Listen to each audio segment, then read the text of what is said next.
Good morning, everyone, and welcome to Sudbury Talks with Gwen Price. And I'm so happy to be participating in this very important discussion about plasma. So with me, I have this morning, we have Lori Harris, who is a donor of plasma. We have Terry May Armstrong, who works for Canadian Blood Services.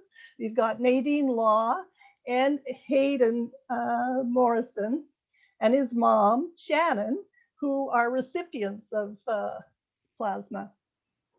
So Terry May, what can you tell me first? You're I got it correctly, you're the manager of business development, the plasma operations for Canadian Blood Services. Is that correct? Yes, that's correct. Hi, Gwen. Thanks for having me. Yeah.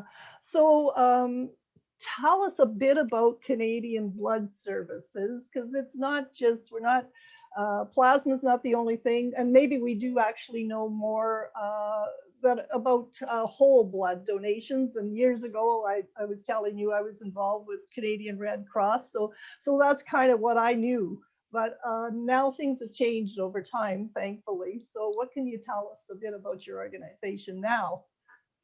Sure. Well, there's so much to be said. Canadian Blood Services is the blood authority all across Canada, but we do deal with where biologics manufacture. And so basically what we do is we ensure that no matter what type of biologics are required for Canadian patients, such as plasma, platelets, whole blood, we have a stem cell registry.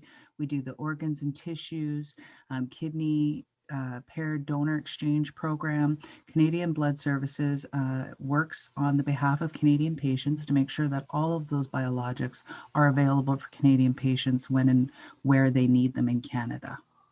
And so it's a great organization. I've been with the organization for 18 years, which is hard to believe. I started when I was 1.5, we'll say. Right. And, the connection between the donors and the recipients and the people and the employees, it's just really a relationship building connection. And that's what Canadian Blood Services is. And the topic we have today is about plasma. And what is plasma? Well, it's a very good question because, again, I've been with the organization for a long time, but the need for plasma wasn't what it is today. And so I didn't have a lot of information on what plasma is. A component of your blood. It's the largest component of your blood. It compromises about 55% of your blood, and it's a yellow straw-colored liquid. And what it acts is it acts as the circulator. It kind of pushes all the other blood components like your red cells, your white cells, and your platelets through your body so that everything can be gratefully circulated. And the thing about plasma is it contains proteins and antibodies. And everybody's proteins and antibodies are going to be different. And those proteins and antibodies are what we utilize to make the medicines that help people like Nadine and Heydan. Oh, well, and I'm just going to admit MPP Jamie West, who's also a donor. So I'll just give us a minute there to get Jamie up on the screen, and we can continue. Oh, there he is, and he's actually donating today. I love it. There he is. How are you guys? Sorry about that. Good morning. Good morning, Jamie. Good morning. Oh, Can you hear me? yes, yeah. Okay. That's great. Well, thank you so much for joining us this morning. And we've just started to talk with Terry May about what her organization is involved in. And so we're just going to touch on that a few more minutes, and then we'll talk to you. Great, thank you. Okay, we're just getting started here anyway, so it's probably good timing. Okay, great.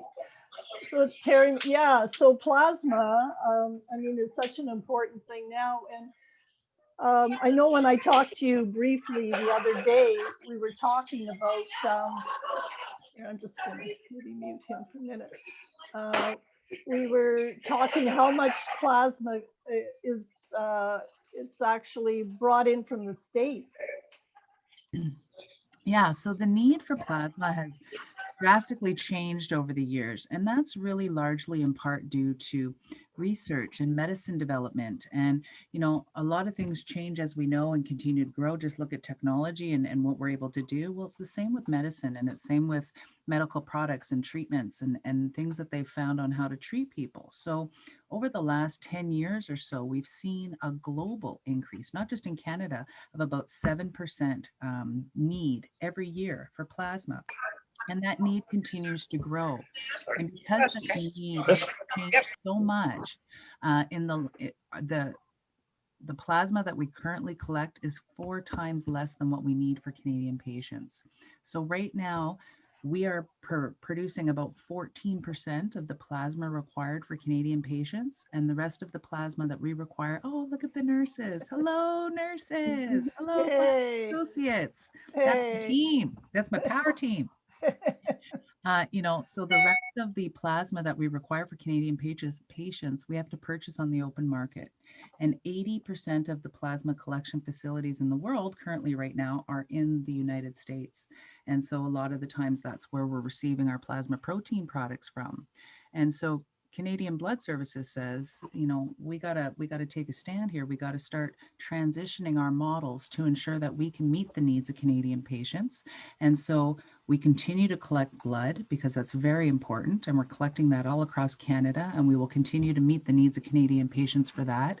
And now we need to step up our game in order to start meet the plasma needs of our Canadian patients.